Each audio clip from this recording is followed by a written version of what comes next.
Paz do Senhor a todos os irmãos e eventuais amigos que nos possam estar também a ver. No dia de hoje gostaria de pensar acerca do facto de sermos filhos de Deus. O que é que isso significa? Se realmente traz alguma vantagem ou não? O que é que a Escritura nos diz em relação a isso?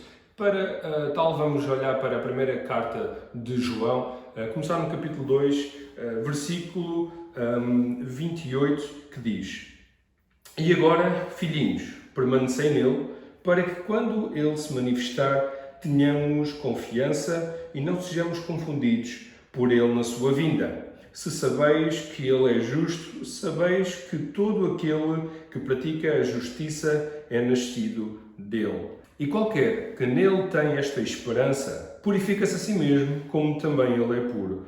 Qualquer que comete pecado, também comete iniquidade, porque o pecado é iniquidade.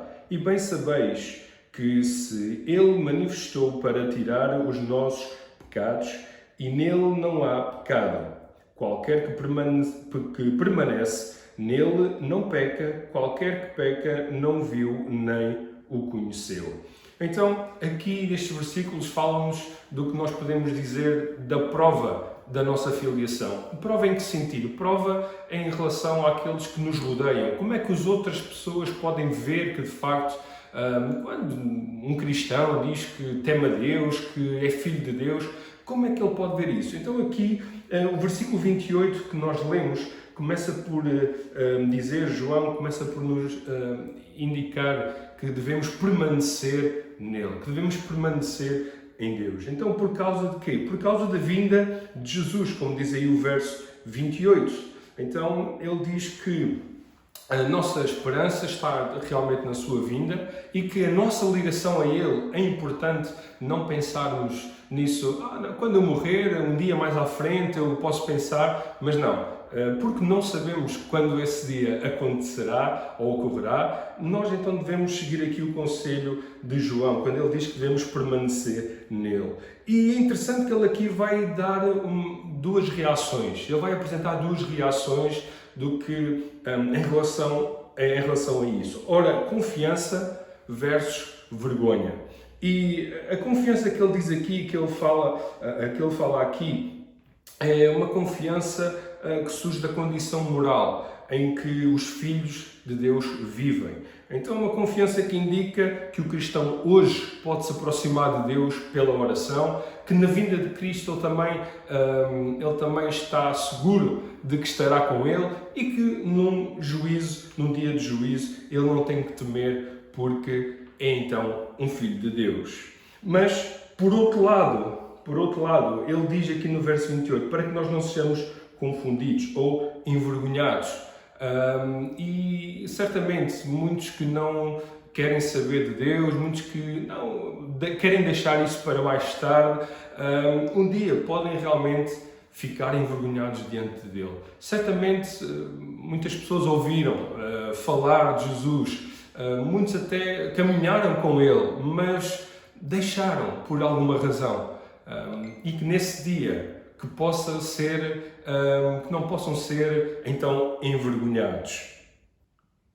De seguida, diz-nos o versículo 29 e os versículos 3 a 6 que nós lemos do capítulo 3, em que então essa prova que nós podemos dar aos outros é vista nas nossas ações, é vista então na justiça que praticamos, nos atos de justiça e também na moral com que nós podemos e devemos viver. John Stott, ele comentando este trecho, ele disse o seguinte: o filho exibe o caráter do pai porque participa da natureza do pai. E é interessante, se nós somos chamados filhos de Deus, significa então que alguma coisa tem que transmitir das nossas ações, da nossa fala, do nosso modo de viver, que realmente mostre que nós somos seus filhos, não é? Tal como uma criança pequena que tem muitas semelhanças com o pai ou com a mãe, que eventualmente até as ações que ele imita, porque vê o pai fazer. Então é interessante pensar que João aqui fala-nos também um pouco disso, não é? A justiça é a marca dos filhos de Deus, é a prova e não é a causa de sermos filhos de Deus. Então, ninguém se torna filho de Deus por ser muito bonzinho, por fazer boas ações. Não, torna-se filho de Deus, conforme nós já vamos ver, por causa do amor de Deus. Mas, então, é uma prova, esta justiça, esses atos que nós fazemos, que nós devemos viver. A conclusão de João ela é óbvia, quando ele diz aqui no versículo 29. Ele lembra que Deus então é justo e que Ele irá julgar com justiça. E claro, cada um de nós terá que prestar contas a Ele por aquilo que nós dizemos, por aquilo que nós fazemos, pelo modo de vida como nós levamos aqui, como nós vivemos aqui, se o ignoramos ou não, ou se por outro lado procuramos viver de acordo com a sua vontade. Então, perseverar no relacionamento com Cristo garante que os crentes irão permanecer na fé verdadeira e continuar na fé conserva-os verdadeiramente preparados para a volta de Jesus. Então, esta constitui uma prova de que de facto somos filhos de Deus. Uma prova para aquelas pessoas que nos rodeiam. O verso 1 do capítulo 3, avançamos para o segundo ponto, em que João vai falar da origem dessa filiação. Vede, com grande amor nos tem concedido o Pai, que fôssemos chamados filhos de Deus. Por isso, o mundo nos não conhece, porque o não conhece a Ele.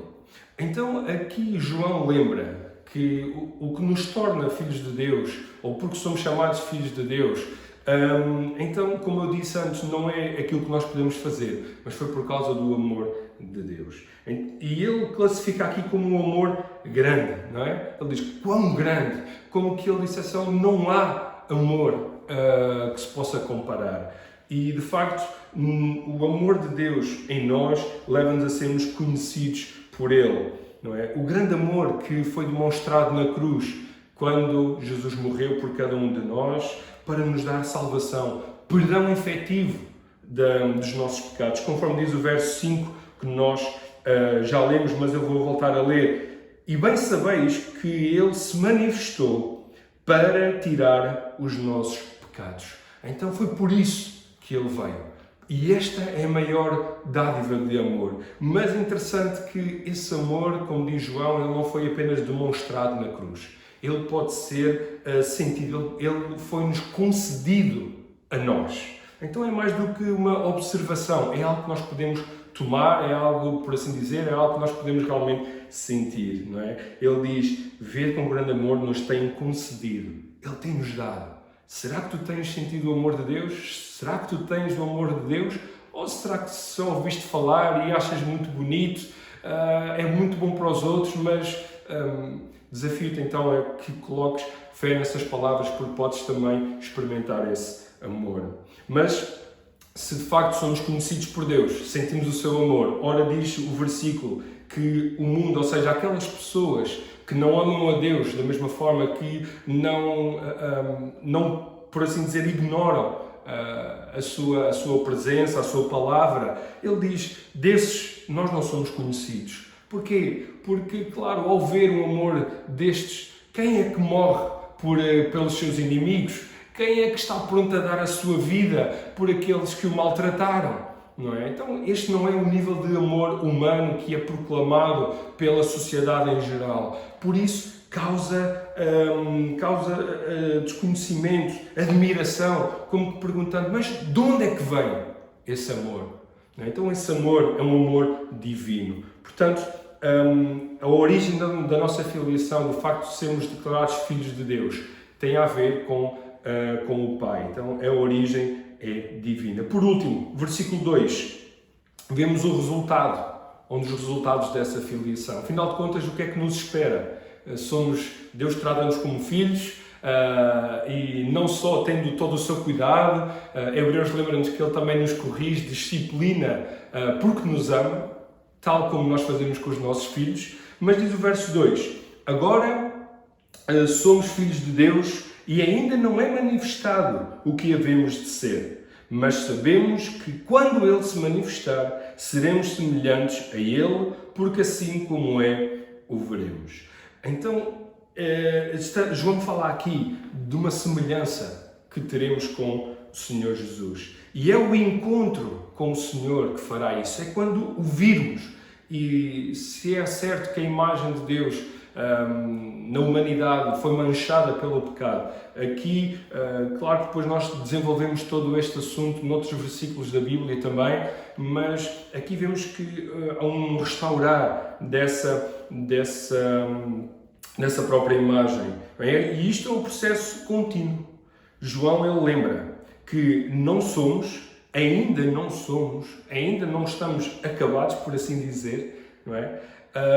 Aquilo que nós haveremos de ser, aquilo para o qual Deus planeou ao trazer a salvação do homem. Então não é apenas algo que fique restrito aqui a esta vida, a esta terra, mas tem um objetivo. E então, espiritual e moralmente falando, estamos em constante aperfeiçoamento até estarmos cara a cara com Jesus. Quando essa transformação completa será dada e vivemos com Ele todo sempre. Esta é a esperança do cristão. Esta é a esperança que nós temos.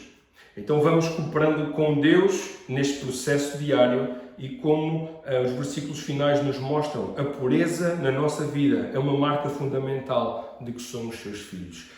João, ele aqui, então, a partir depois do versículo 3 até ao 6, ele vai desenvolver muito esta questão da pureza, de lembrar que Deus, ele é puro, por isso os seus filhos também têm que procurar viver dessa forma. Então é essa semelhança que nós vamos procurando alcançar, mas claro que se ainda pecamos, sim, infelizmente, se ainda fazemos coisas que não deveríamos, sim, infelizmente, mas contamos com o auxílio do Espírito Santo, o auxílio de Deus, o seu amor para nos ajudar nesta caminhada. Concluo. Então, se somos agora filhos de Deus, não é pelo nosso mérito, como dissemos, mas é pela sua graça, é pelo seu amor, o amor do Pai Celestial. João lembra então que a pureza é uma marca inevitável na nossa vida. E não sei como tens vivido, não sei aquilo que tens feito, se eventualmente nem tens sentido amado, se para ti a figura do Pai nem é uma boa referência, mas deixa-me dizer-te que hoje mesmo podes sentir um amor completamente diferente daquele que tens sentido. O amor de Deus na tua vida. E isso que certamente, conforme João diz aqui, é algo que se vai ver nos teus relacionamentos, que se vai ver com aquilo que tu dizes, com aquilo que tu fazes. Então, hoje podes sentir o amor de Deus na tua vida e teres o cuidado de um Pai justo e amoroso continuamente. Então, e para isso, só tens de pedir perdão dos teus pecados, crer que Jesus então também morreu por ti e tenho a certeza que Deus também quer salvar a tua alma, que se então ainda não fizeste, ainda não tens sentido esse amor de Deus, então desafio-te neste dia, nesta tarde, a que o possas fazer e que Deus te abençoe. Não estás sozinho. Continuamos a caminhada cristã. Não queremos parar, duvidar, nem hesitar. Vamos continuar juntos, olhando para Deus, permanecendo em oração.